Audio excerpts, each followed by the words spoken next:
Tabling the budget is one thing, but getting it through Parliament is another. Partners in the Government of National Unity have already expressed their discontent with the previous form of the fiscal plan. But what if consensus cannot be reached on what is presented tomorrow? Let's find out. Political analyst Professor Dirk Kotze joins us to discuss this. A very good evening, Professor. Thank you for your time. I mean, given the protest to certain proposals, does the ANC have the muscle to pass an unfavourable budget tomorrow? The ANC on its own, we all know, doesn't have the majority. They have around about 40%. So they cannot pass the budget on their own. The important point is that the budget will not be passed tomorrow. They are not going to vote on the budget tomorrow. It's simply presented to Parliament. It's the beginning of the parliamentary process. Then it will go into the committee stage. And there each and every of the departments or ministries will actually debate their own budgets within the national budget. So it can take 2 months or longer before the actual vote is going to take place. So I think we should not expect anything in terms of a decision about the budget. It is merely the presentation of the budget by the minister or the tabling of the budget, and that's it. Thereafter, the whole discussion around it will happen, and because it is a normal legislative process through which they must go, it means that in this process they can make amendments. So it's not necessarily the absolute last about the budget and the content of the budget. And I can imagine that there will still be some amendments made to the proposal that's tabled tomorrow. Yeah, because they will, of course, have to look at the options at their disposal. We know, for one, the DA doesn't support what's on the table. How big of a test will this be for the Government of National Unity?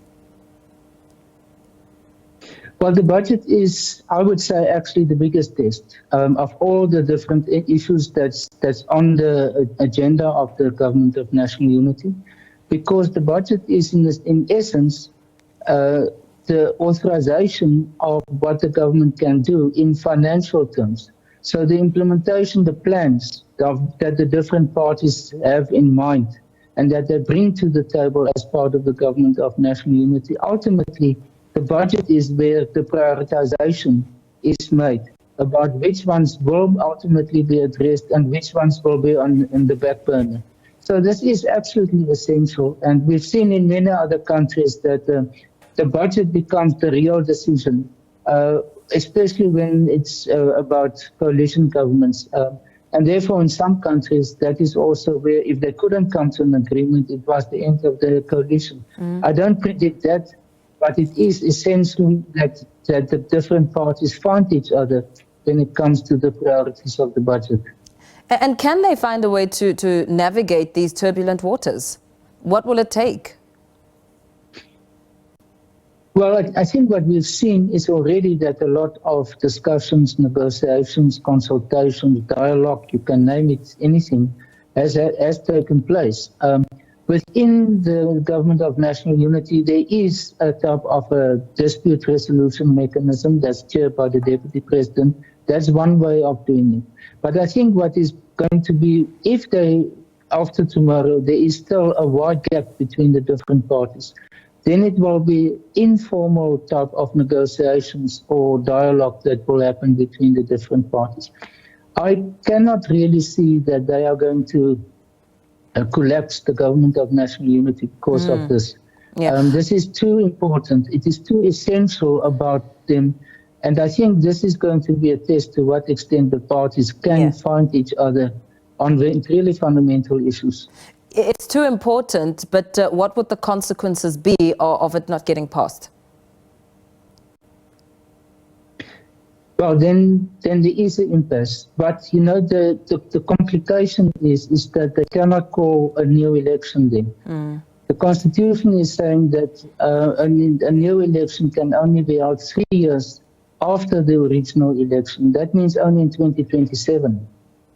So there are actually very few options for the Government of National Unity. And they will have to come to an agreement, to a consensus ultimately about this. And it means that if what we are talking about materialized, then it means that it is a process of where they have to agree on what is common, what is a consensus there, and those things on which they disagree, they will have to remove from the budget. So as you assess the political dynamics and consider what's at stake, what are your expectations ahead of this budget? Well, I think tomorrow the Minister of Finance will possibly not be very specific about especially the more contentious issues. He will open up the possibility for more discussions within Parliament, as I've explained now, the parliamentary process. So there's still some time in order to come to a conclusion. I don't think he will present it as this is the final and only proposal of the budget. Because the Minister of Finance in any case cannot do it. It's ultimately the members of Parliament that have the final say about how the budget is going to look like. Yeah. Absolutely. Thank you so much for your time and weighing in on this discussion. Wrapping up with political analyst Professor Dirk Kotze there joining us to help us unpack some of the expectations ahead of the budget speech tomorrow. We do continue on the other side of this to bring you more news as this discussion continues.